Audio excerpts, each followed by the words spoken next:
This may look like the US Army is on the streets, but in fact these are militiamen with their own alarming agenda. We were witnesses to this extraordinary development, a major US city in the hands of self-confident and heavily armed militias, with police and civic leaders nowhere to be seen.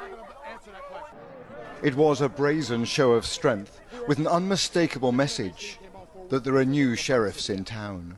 Rioting and burning and looting is not going to answer that question. Angry Viking is a militia commander who told me he wants dialogue. And we're here just to protect the building. That's it. And we're here to do this. Meet and talk. You was gonna allow it to happen. But that dialogue quickly descended into furious arguments. Black Lives Matter activists, who have held a vigil here for 100 days, say the militias are a pure provocation. Tired, exhausted, worn out. What else do you want me to say? Do you think it'll end up as a fight? Yes, yes. People are going to die, bro. People are going to die. I don't know who's going to be. Which militia are you from? Many of these disparate groups Which militia are you from? had no interest in identifying Excuse me, themselves. sir. Which militia are you from? We are all Americans here. We're all Americans here. We're all here for the same. We're all here actually against you. Is what we're here against. You're impeding me from moving my group that way right now. Are you not? No, Yes, you are. I'm asking you what you're doing here on the streets of this city. Well, first off, you're not American.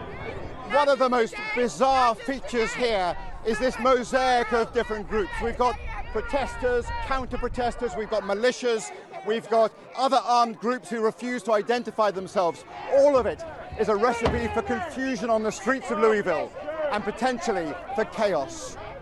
I'm not going to bring a knife to a gunfight, sir. And here's the danger. Americans are arming up. Nadia Ford, a grandmother, arrived here with multiple weapons to confront the white militia.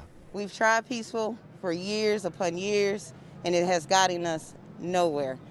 They murder us for being peaceful. So only when we stand up do they maybe take us seriously.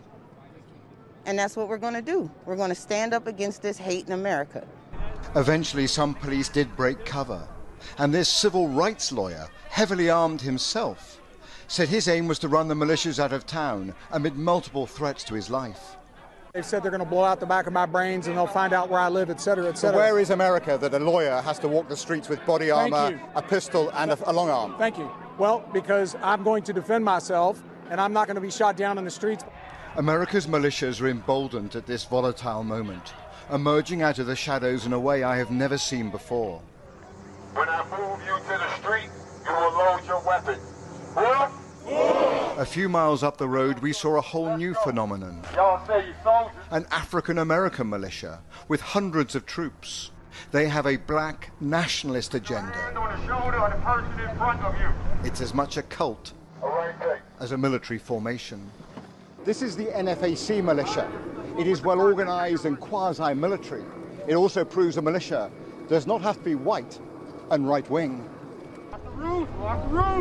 As hundreds of their armed followers march through a residential suburb, I'll call in reinforcements. we glimpse their mysterious leader. Known as Grandmaster Jay, he is a charismatic but enigmatic figure. Move! Clear out! Fearing assassination, his bodyguards surround him at every moment. Jay's moving back, y'all. Jay's moving back. What is clear is that these militias have a new swagger. While the election campaign gathers pace, other forces are showing they will fill the security void after this long summer of protests and violence. Robert Moore, News at 10, in Louisville, Kentucky.